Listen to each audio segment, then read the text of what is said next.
Market committee director Suresh గారికి, నాకు సర్పంచులకు, పూర్తి సహకారం అయితే అందరూ ఈ విషయంలో. అదేవిధంగా విద్యాపతి థ్యాంక్ యూ సార్. ఈ యొక్క కార్యక్రమానికి సర్పంచ్ అప్రాధ గారికి అలాగే గ్రామస్తులకు ఈ క్లస్టర్లో సంబంధించి ఈరోజు అందరూ రైతులైతే దొరకని మాట్లాడేస్తారు. వాస్తవానికి రైతులకు ఎప్పటికీ కష్టాలు తప్పవు. ఎందుకంటే ఉన్నది కొద్ది దాని ఆలోచనతో చేసుకుంటూ ఒక్కొక్కసారి వర్షాలు వచ్చి నాశనం చేసుకుని ఒకసారి వర్షాలు రాక రెండు రకాల విషయాలు రైతులే ముందుతారు. కాబట్టి రైతులను ఏ ప్రభుత్వం వచ్చినా అది చేస్తున్నాం అలాగే పూర్తి సహకారం అయితే అందరూ ఈ విషయంలో. అదేవిధంగా విద్యార్థులు పెద్ద కష్టాలు సార్, పెద్ద విలేజ్ కూరగాయలు ఎక్కువ పండిస్తారు సార్. ఇక్కడ ఇది మాకు మెయిన్ కోల్డ్ స్టోరేజ్ ఒకటి చాలాసార్లు అడిగినాం సార్. కోల్డ్ స్టోరేజ్ ఒకటి ఇస్తే చాలా బాగుంటుంది రైతులకు. అదేవిధంగా అధికారులు అయితే మండల అధికారులు రైతులతో మాట్లాడుతూనే ఉన్నారు. ఎందుకంటే రైతులు గిట్ట అయ్యారు చాలా మంది అడుగుతూనే ఉంటారు. వర్షాభావం లేని ప్రభావం వల్ల అందరికీ తెలుసు. కాబట్టి ఉందలేకుండా చేసి నాశనం పెట్టారు. ఆ రకంగా కావద్దని అధికారులతో సంప్రదిస్తూ అధికారులు వాళ్ళు తెలియజేస్తున్నారు. ఆ రకంగా రైతులైతే ముందు వేసుకుంటారు. కాబట్టి దయచేసి రైతులకు ఏదైనా ఇచ్చేటువంటి మీరు ఒక సీఎం తర్వాత మీరు ఏదైనా సూచనలు ఇచ్చే స్థాయిలో ఉన్న పెద్దాధికారులు మొదటిసారి మా విద్యార్థులకు వచ్చింది. కాబట్టి మీరు వచ్చినందుకు ఏదైనా మా రైతులకు వేరే ఒక కార్యక్రమం తప్పనిసరి మీ ద్వారా రావాలని మనస్ఫూర్తిగా ఈ అన్ని గ్రామాల రైతుల పక్షాలు మీకు ఒకసారి కోరుకుంటూ సెలవు తీసుకుంటున్నాం సార్. Thank you. ఇక్కడ వేసినటువంటి విత్తనాలు ఏవైతే విత్తనాలు మీరు పోయి శాంతంగా నియోజకవర్గంలో కొనుక్కునే పరిస్థితి, అందులో మీ దగ్గరికి తీసుకొచ్చి విత్తనాలు ఇవ్వాలి. వాళ్ళు శాంతంగా పోయే అవసరం లేకుండా కూడా మంచి విత్తనాలు ఇక్కడ సప్లై చేయాలనే ఉద్దేశంతో ఈ కార్యక్రమాలు చేపట్టడం జరుగుతుంది.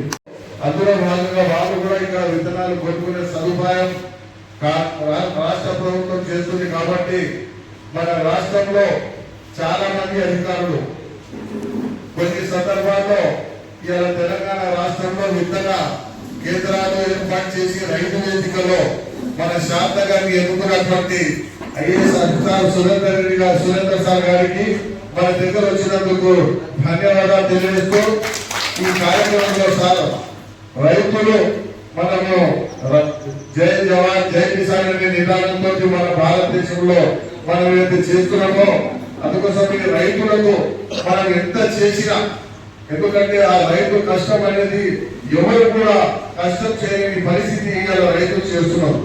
ఇవాళ రైతులు లేకపోతే మన పరిస్థితి ఏంటి? అందుకోసం ఆ రైతుకు మనం ఎలాంటి సదుపాయాలు కల్పించాలి.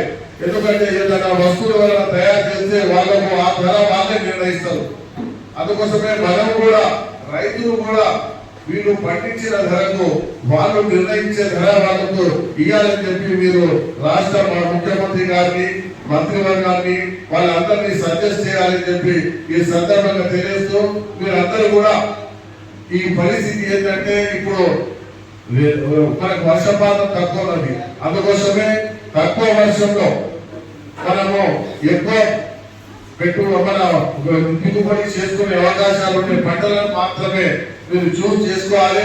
అలాంటి కార్యక్రమాలు మీరు చేస్తే మీరు వరి వేరే కార్యక్రమాలు చేస్తే కూడా మీరు నీళ్లు సరిపోక మీకు నష్టం జరిగే అవకాశాలు ఉంటాయి. కాబట్టి ఇంకో విషయాలు ఏమైనా ఉంటే మన రాష్ట్ర అధికారులు కూడా మన దగ్గరికి వచ్చారు కాబట్టి మీరు క్లుప్తంగా వాళ్ళు ఉపన్యసిస్తారని చెప్పి ఆశించే అవకాశం. ఇప్పుడు మన గౌరవనీయులు కృష్ణారెడ్డి సార్ గారు ఒక సభలు చేసి తెలంగాణ రాష్ట్ర ప్రభుత్వం ఈ ఎల్లులో ప్రభావం వలన ఏదైతే వర్షపాతం తగ్గిందో ఇప్పటికి రాష్ట్ర స్థాయిలో దాదాపుగా 29% వర్షపాతం తక్కువగా నమోదైంది. దానివల్ల రైతుల మీద ప్రభావం పడకుండా వారికి సైంటిస్టులు అధికారులు సూచించిన సలహాల మేరకు ప్రతి జిల్లాకు, ప్రతి మండలానికి, ప్రతి గ్రామానికి కూడా కంటింజెన్సీ యాక్షన్ ప్లాన్ తయారు చేయడం జరిగింది. దాన్ని ఇప్పటివరకు గత 3 నెలలుగా రైతు సోదరీమణులకు వివిధ కార్యక్రమాల ద్వారా ప్రతి మంగళవారం పొద్దున 10 గంటల నుంచి 11 గంటల వరకు రైతు నేస్తం కార్యక్రమం ద్వారా మరియు ఈ యొక్క రైతు వేదికల ద్వారా మరియు గ్రామ సభల ద్వారా గత 3 నెలల నుంచి చెప్పడం జరుగుతూ ఉంది. రైతుల నుంచి కూడా మంచి స్పందన వస్తూ ఉంది. ఇక్కడ వెల్జర్ల క్లస్టర్లో రైతులు చాలా చక్కగా అర్థం చేసుకున్నారు. వారు పంట మార్పిడికి వాళ్ళు ముందుకు వస్తున్నారు. వారందరికీ కూడా రాష్ట్ర ప్రభుత్వం తరఫున ధన్యవాదాలు. అట్లాగే ఈరోజు 27, 28, 29 జూలై 3 రోజులు మన రాష్ట్రంలో ఉన్నటువంటి రైతు వేదికలలో ఈ యొక్క మన కంటింజెన్సీ యాక్షన్ ప్లాన్ ప్రకారంగా మనమైతే ఆల్టర్నేట్ క్రాప్ చెప్తున్నామో, వర్షం అంటే నీరు తక్కువగా అవసరం ఉంది, తర్వాత తక్కువ డ్యూరేషన్ అటువంటి వెరైటీస్ మనమైతే రైతుల కొరకు సూచిస్తున్నామో అటువంటి విత్తనాలు ఏవైతే అవసరం ఉంటాయో రైతులకు వాటిని మనం రైతుల ముంగుళ్ళగా తీసుకుపోదామని చెప్పేసి రాష్ట్ర ప్రభుత్వం నిర్ణయించింది. దాంట్లో భాగంగా ఇప్పుడు విత్తన మేళాలు జరుగుతున్నాయి. వారికి రైతులు ఇంకేమైనా సలహాలు సూచనలు ఇచ్చి వారికి ఇంకా వేరే విత్తనాలు కావాలంటే కూడా మేము వారికి అందుబాటులో తీసుకురావడానికి రాష్ట్ర ప్రభుత్వం సిద్ధంగా ఉంది. అట్లాగే ఇప్పుడు ఇక్కడ గిరిజనులలో వెజిటబుల్ ఫార్మర్స్ బాగున్నారు, బాగా ముందుకు వస్తున్నారు. సీడ్స్లో కూడా వెజిటబుల్ సీడ్స్ ఎక్కువ కావాలని రైతులు అడుగుతున్నారు. చాలా సంతోషం. మాకు ఎంత క్వాంటిటీ ఆఫ్ సీడ్స్ అయినా ఏ రకమైన వెజిటబుల్స్ అందజేస్తాము. తర్వాత మనకు ఇక్కడ కోల్డ్ స్టోరేజ్ అడిగారు. కోల్డ్ స్టోరేజ్ కూడా వెంటనే రాష్ట్ర ప్రభుత్వం తరఫున ఇటు అగ్రికల్చర్ ఇన్ఫ్రాస్ట్రక్చర్ ఫండ్ అని ఉంటుంది, ఫుడ్ ప్రాసెసింగ్ డిపార్ట్మెంట్ నుంచి కూడా వాళ్ళకు సబ్సిడీ వచ్చేటట్టు, తర్వాత మన ఇంట్రెస్ట్ సబ్వెన్షన్ కూడా అయ్యేటట్టు 3% సబ్సిడీ 30% వచ్చినట్టు కూడా ఆ కన్సల్ట్ అధికారులను కూడా రేపు పంపుతున్నాం ఇక్కడికి. వాళ్ళు వచ్చి రైతులందరికీ కూడా అవగాహన చేస్తారు. తర్వాత వేరే డిపార్ట్మెంట్ కూడా మేము వ్యవసాయ శాఖ కన్వర్జెన్స్ చేసుకుంటాం. ఇప్పుడు ఏంటంటే గ్రామీణాభివృద్ధి శాఖ నుంచి మనకు విబిజీ రామ్జీ స్కీమ్ కింద మనకు ఇంకుడు గుంతలు ఉన్నాయి, తర్వాత ఫామ్ బాండ్స్ ఉన్నాయి.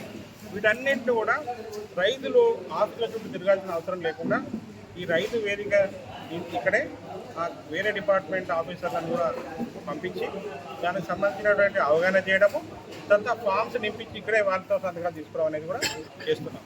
తర్వాత మార్కెటింగ్ డిపార్ట్మెంట్ తరఫున ఈ వెజిటబుల్ ఫార్మర్స్ కానీ మిగతా వాళ్లకు ఎటువంటి మార్కెటింగ్ వారి దగ్గరలో మండల హెడ్ క్వార్టర్లో వారి నియర్ బై క్లస్టర్లో కూడా ఈ మార్కెటింగ్ డిపార్ట్మెంట్ తరఫున కూడా ఈ చిన్న మార్కెటింగ్ ఇన్ఫ్రాస్ట్రక్చర్ ఆ మండల హెడ్ క్వార్టర్లో వాళ్ళు రైతు సోదరులు అమ్ముకోవడానికి, వాళ్ళే డైరెక్ట్గా అమ్ముకోవడానికి కూడా ప్రణాళికలు తయారు చేస్తారు.